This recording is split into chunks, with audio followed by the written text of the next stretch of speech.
how are you all? I hope you all are well. So this is Damini and welcome back to my YouTube channel.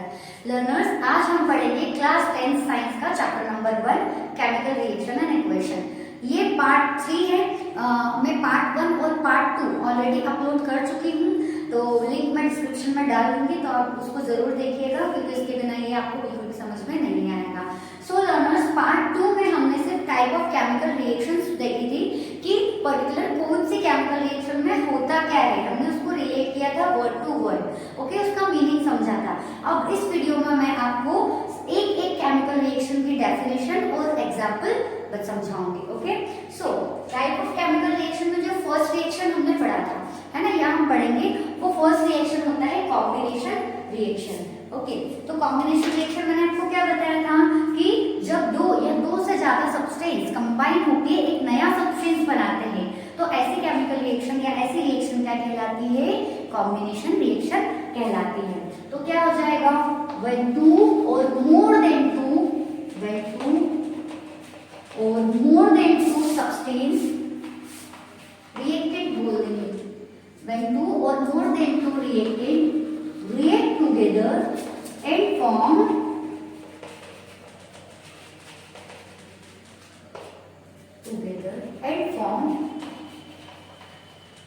single product, है ना, listen again, single product.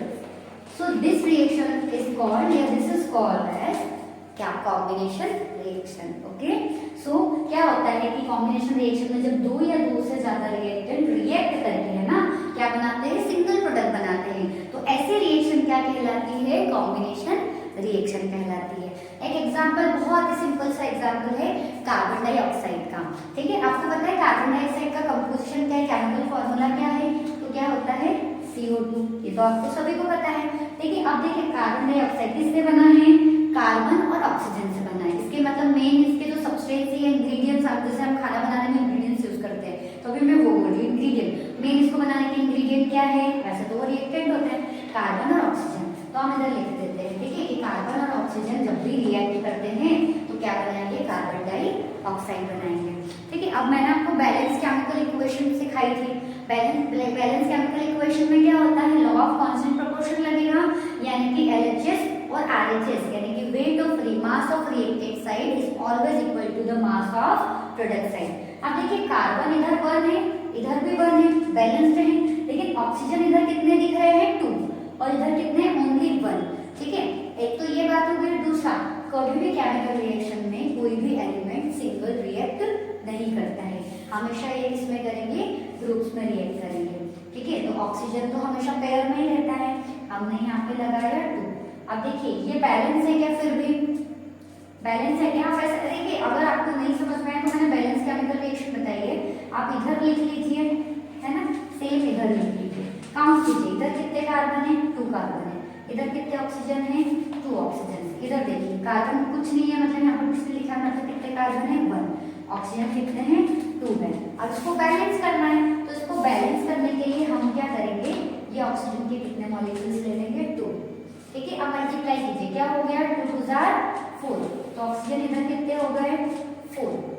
ठीक है, अब match कीजिए, इधर क्या हो रहा है कि यहाँ पर कार्बन कितने हैं? 2, और इधर कितने हैं? 1। कार्बन को 2 करने के लिए हम क्या करेंगे? 2 से आगे मल्टीप्लाई कर देंगे। अब बैलेंस कीजिए, देखिए 2 1 2, 2 2 4, हो गए बैलेंस। ठीक है, तो ये है केमिकल रिएक्शन का एग्जांपल। ठीक है, तो कॉम्बिनेशन रिएक्शन क्या होती है कि जब 2 और मोर देन 2 रिएक्टेंट रिएक्ट करके सिंगल प्रोडक्ट बनाते हैं, तो ऐसी रिएक्शन क्या कहलाती है? कॉम्बिनेशन रिएक्शन कहलाती है। So second is decomposition reaction. Decomposition reaction में मैंने आपको क्या बताया था कि ये क्या होती है? ये अपनी जो कॉम्बिनेशन रिएक्शन होती है ना, कॉम्बिनेशन रिएक्शन के बिल्कुल अपोजिट होती है। इसमें क्या होता है? सिंगल रिएक्टेंट 2 और मोर देन प्रोडक्ट्स में क्या हो जाता है? अलग हो जाता है, यानी कि सिंगल रिएक्टेंट टूट करके 2 से ज्यादा प्रोडक्ट्स बना लेता है। तो इसकी डेफिनेशन कैसे लिखेंगे? When single reactant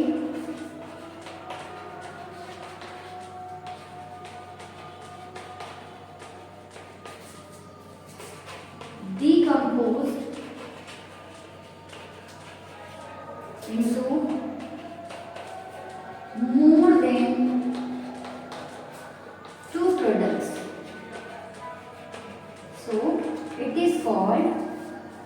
decomposition reaction.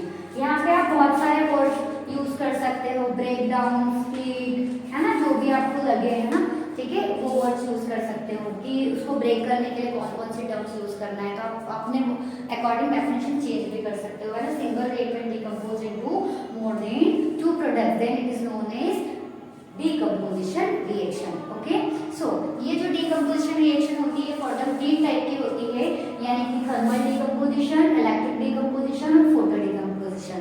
जैसे कि मैंने आपको बताया थर्मल डीकम्पोजिशन यानी ऐसा डीकम्पोजिशन जो किसकी प्रेजेंस में हो रहा है, हीट की प्रेजेंस में हो रहा है। तो हम 1 बाय 1 राइट ही कर लेते हैं इसको। आप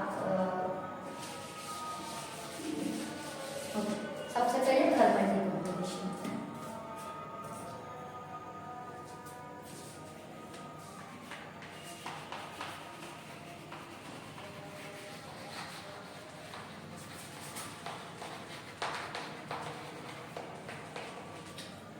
The decomposition takes place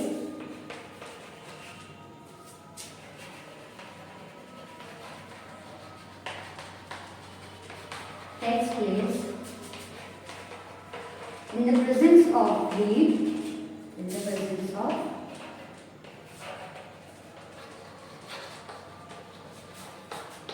then it is known as thermal decomposition। Simple सा है, जब डिकम्पोजिशन किसकी प्रेजेंस में हो रहा है, हीट की प्रेजेंस में हो रहा है, यानी हीट की वजह से किसी चीज का ब्रेक डाउन हो रहा है, टूट रहा है, टूट रही है कोई चीज, तो उसको क्या बोलेंगे, थर्मल डिकम्पोजिशन। क्या करेंगे, thermal. Example calcium carbonate CaCO3, ठीक है, ये है कैल्शियम कार्बोनेट, इसको लाइमस्टोन भी कहते हैं, लाइमस्टोन चूना, ठीक है, इसको हम क्या करेंगे, हीट करेंगे। जैसे ही हम कैल्शियम कार्बोनेट को हीट करेंगे ये किसमें कन्वर्ट हो जाएगा, 2 पार्ट्स में, एक बन जाएगा कैल्शियम ऑक्साइड जिसको हम क्या कहते हैं, क्विकलाइन, ठीक है, और दूसरा देखिए कैल्शियम ले लिया हमने, एक अलग हो गया, और CO3 में से, है ना, यहाँ पर देखिए CO3 में से एक O ले लिया तो कितना बचेगा, CO2, ठीक है, तो यहाँ पर हमारे पास क्या बचेगा, कार्बन डाइऑक्साइड। तो ये जो रिएक्शन है, ये जो एग्जांपल है वो किसका है, थर्मल डिकम्पोजिशन का। I hope you got it. Okay, so our next reaction is electric decomposition.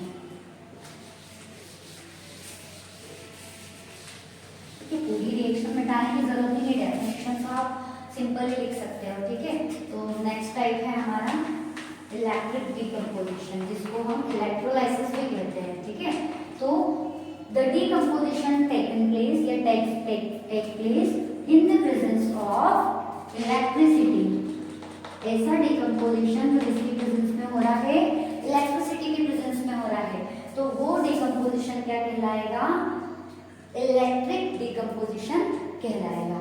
अब देखिए इसके एग्जांपल में हम क्या करेंगे, वाटर का लेंगे, ठीक है, इलेक्ट्रोलाइसिस करवा रहे हैं, H2O लिया हमने और इसको क्या कर रहे हैं, इलेक्ट्रिसिटी की प्रेजेंस में करवा रहे हैं।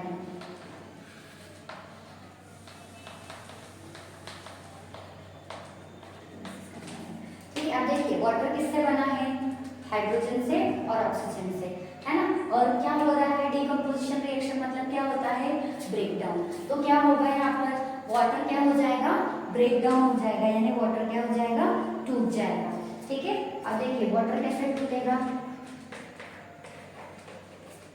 अब ये रिएक्शन क्या बैलेंस्ड है, नहीं, तो हमको क्या करना पड़ेगा, इसको बैलेंस करना पड़ेगा, क्योंकि देखिए रिएक्शन होते टाइम अगर ये सिंगली रिएक्ट ही करेंगे तो प्रोडक्ट के टाइम भी ये सिंगली नहीं अलग अलग होंगे, तो हम कितना वाटर ले लेंगे, 2 मॉलिक्यूल्स ऑफ वाटर ले लेंगे।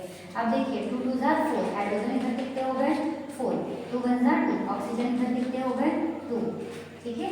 इधर देखिए हाइड्रोजन कितने हैं, 2, और ऑक्सीजन कितने हैं, 2, ऑक्सीजन तो बैलेंस है लेकिन हाइड्रोजन नहीं है, तो यहाँ पर क्या आ जाएगा, 2, तो 2H2O जब हम वाटर में इलेक्ट्रिसिटी फ्लो करवाएंगे तो उसमें से हाइड्रोजन अलग हो जाएगा और ऑक्सीजन अलग हो जाएगा। तो ये किसका एग्जाम्पल है, इलेक्ट्रिक डिकम्पोजिशन का एग्जाम्पल है। अगर अभी तक भी आपको बैलेंसिंग समझ में नहीं आई है तो हमें कमेंट बॉक्स में जरूर बताइएगा, मैं आपको बैलेंसिंग का एक वीडियो, स्पेशल वीडियो सिर्फ बैलेंस केमिकल रिएक्शन का मैं जरूर से बनाने की कोशिश करूंगी, पोस्ट करूंगी। ओके, सो ये था हमारा इलेक्ट्रिक डिकम्पोजिशन, जिसमें इलेक्ट्रिसिटी के प्रेजेंस ब्रेक करवाया तो हाइड्रोजन अलग हो गया, ऑक्सीजन अलग हो गया। अब हमारा जो थर्ड टाइप है वो है फोटो डिकम्पोजिशन। फोटो डिकम्पोजिशन, तो फोटो डिकम्पोजिशन कैसा होगा? Decomposition takes place in the presence of sunlight या फिर लाइट, सिंपल में बोल सकते हैं, ठीक है, इन द सनलाइट। देखिए सनलाइट में क्या होता है, अब हमने क्या लिया, हमने लिया सिल्वर क्लोराइड यानी क्या हो गया AgCl, ठीक है। जैसे ही हम सिल्वर क्लोराइड यानी AgCl इसको सनलाइट में एक्सपोज करेंगे, ठीक है, यानी इसको रख देंगे इस पाउडर को या जो भी सब्सटेंस है जो भी काम करके सिल्वर क्लोराइड, जैसे ही हम इसको क्या करेंगे सनलाइट में रख देंगे तो इसमें से क्या हो जाएगा, सिल्वर अलग हो जाएगा और क्लोरीन अलग हो जाएगा। तो इस टाइप की रिएक्शन क्या कहलाती है, फोटो डिकम्पोजिशन की। एक क्वेश्चन भी यहाँ से बनता है कि when we put silver chloride in open atmosphere और in the presence of sun what will happen. तो आपको सिंपल बताना है कि सिल्वर और क्लोरीन का क्या हो जाएगा, डिकम्पोजिशन हो जाएगा, यानी कि ये दोनों क्या हो जाएंगे, अलग हो जाएगा, सिल्वर अलग हो जाएगा और क्लोरीन अलग हो जाएगा।